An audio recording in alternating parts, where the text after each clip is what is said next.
Hi, I'm Annie Fitzimmons. I'm your Washington REALTORS legal hotline lawyer. And this is another episode in our series entitled Conversation Around Buyer-Broker Compensation. And I got to tell you, the conversation that I'm hearing about, Davina Clardy, thank you for joining me one more time. The conversation I'm hearing about as a hotline lawyer is pushback from brokers saying, how on earth is this going to work? Because buyers aren't allowed to pay, buyers who are getting financing aren't allowed to pay buyer broker compensation. And they can't finance it. It shouldn't even show up on their column on the settlement statement. So how do we have a scenario where a buyer, let's say buyer and buyer broker agree that buyer is going to pay $10,000 of compensation to a buyer broker. And let's say the seller is only offering $5,000 of compensation. How does a broker write the transaction so that the broker can be compensated? Remember the very first video you said, if we don't lay the groundwork for this properly, broker may not even get compensated? Right. Yeah, that's where we are right now. Right. How do we draft the purchase and sale agreement so that I, as the buyer broker, can realize the fruits of my agreement with the buyer that they're going to pay me $10,000 when seller's only offering $5,000. Right. And you use the $5,000. What if it's $500?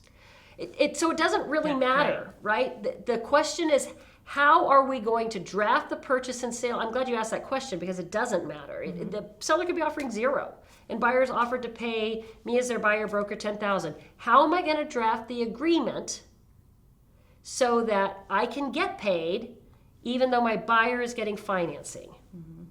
And the forms provide the answer. So going back to your transactional excellence and knowing the forms, brokers have to know how to use the forms. The forms provide the answer. Buyer and seller, so let me back up. In VA, FHA, and conventional loan programs, every one of those programs, the lender will allow the seller to pay at a minimum 3% of the purchase price towards buyer's closing costs. And as an industry average, we often tell buyers you can estimate that your closing costs are going to be roughly, if you're a financed buyer, your closing costs are going to be roughly 3% of the purchase price. Roughly, right? It's a number that gets thrown out there. Yeah, and roughly can be less, can be more depending on the price point. Right? Yeah, exactly. Yeah, the points that they have to pay and the loan fees, all that stuff, right? Okay, but roughly 3%. And so all of those three loan programs, regardless of the amount buyer's putting down, allow a seller to contribute 3%. And then all three of those programs may allow a greater contribution by the seller towards buyer's closing costs, depending on the type of the loan program, the amount buyer's putting down, various factors. But starting with the fact that I'm sorry, can I stop you for a second? Okay.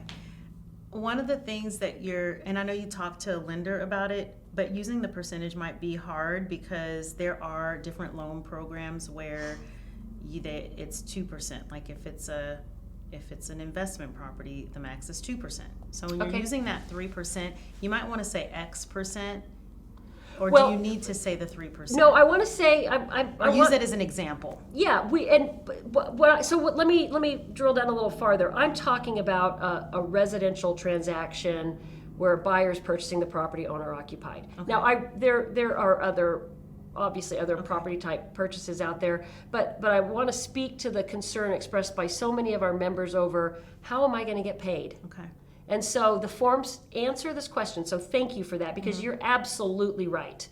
And even though I'm saying FHA, VA, and conventional all will allow a seller to contribute 3%, different lenders have different interpretations. Even more, but yeah. So, but you're in the ballpark. So yeah. So okay. Right. So so it's more of a guideline. I just didn't want anyone to say Annie said it's 3%. Okay. And I appreciate that. Okay. That's a good cover. Okay. And some lenders will allow more than 3%. But working on that, let's say that we have a buyer who says, the reason I can't sign the buyer agency agreement is because I don't have extra money to bring to closing. So if we have that seller who's offering $0 or who's offering $500, I think you're worth, $1 million, broker, but I don't have it to pay you. So buyer, here's how we're going to solve that problem. The list price is here, but and let's say we're working with that seller who's offered zero. So I need $10,000 of compensation. You've agreed to pay me $10,000 of compensation. Your offer price or your negotiated agreed purchase price by the time we get there may include that $10,000. And then I'm going to draft the purchase and sale agreement. Now you don't have to have this deliberate conversation with your buyer about how you're going to draft the purchase and sale agreement, but what you're going to do, buyer broker, is you're going to include, let's say that this buyer is asking for the seller to pay 3% of their closing costs, then you're going to, put the purchase price on the face of Form 21. You're going to pull out your Form 22A, and on the space for the closing costs, you're going to write 3% because that's what the buyer's asking the seller to contribute as their closing costs, or whatever the percentage amount might be that they're asking for. And then separately, buyer brokers, you're going to access the Form 41C, the revised Form 41C that comes out on October 3rd, and you're going to mark the box obligating the seller, once they agree, to pay the buyer broker's compensation. You're going to identify it's $10,000, seller's going to agree to pay that. So those are the forms you use to document that transaction. Does that make sense? It does make sense, but there are also questions that arise, so if they're increasing price to cover the additional, then they definitely need to have a conversation with their lender first, right? Because that additional amount can put them over their debt to income ratio. It can put them over an FHA loan limit. So that, those are questions that before they even do that, they need to definitely have a conversation with their lender on how to structure that so that they are going in that with eyes wide open on what that looks like. Yeah, that's brilliant. That's exactly right. So what I had said is talk to the lender, because every lender interprets the lending rules differently. You added a really important layer on top of that of make sure the buyer can qualify for this increased price, right? That's really smart. That you do have to have that conversation as well. Yeah, or they even want to, payment is going to change a little bit. So, just depending on what that looks like. The other thing is low appraisal. Yep, you're right. So going back to your knowledge of the market and the comparables, you've got to know that there is the potential for room in this price to be able to accomplish whatever the price is that allows the seller to pay the buyer's broker's compensation. These are all components, and this is not for the faint-hearted, right? Yeah. Brokers, you've got to understand your industry, you've got to understand your market, you've got to know how to talk to buyers about your value, and you've got to know how to negotiate with sellers and listing brokers, maybe even before you write buyer's offer, right? Yep. Buyer has this obligation to pay me $10,000. We need to structure the sale to make that happen. Here's the maximum that the buyer can pay. Listing broker, can you and your seller help out the buyer? Can we get there? Yep. Conversation like that. Absolutely. Yeah. And I think that one of the big things, and we said this in a couple of series ago, is that if you don't have this conversation, say seller compensation is zero, buyer agent, you could walk away without getting paid. With nothing. Zero. That's right. That's exactly right. Yeah. If you don't have a buyer agency agreement that says you're going to get compensated by the buyer, you get zero when the seller offers zero. Yeah. And I'm not expecting there to be this flood of sellers who offer zero or even a super low commission, but it's possible. Yeah. Right? Yeah. NAR rules require that sellers offer at least $1 of compensation. So seller could offer $1 of compensation in an NAR MLS. Yeah. The flip side of this conversation is the broker's concern around what do we do in a transaction where buyer has agreed to pay me $10,000, but seller is offering $15,000. The buyer agency agreement, I know you know this already, Davina, but the buyer agency agreement allows the buyer and the buyer broker to negotiate what will happen to that overage. It says that the buyer broker's firm will retain the overage, that extra $5,000 in this case, or it will be paid back to the buyer, or it will be credited back to the seller in an effort for buyer to increase the seller's proceeds, right?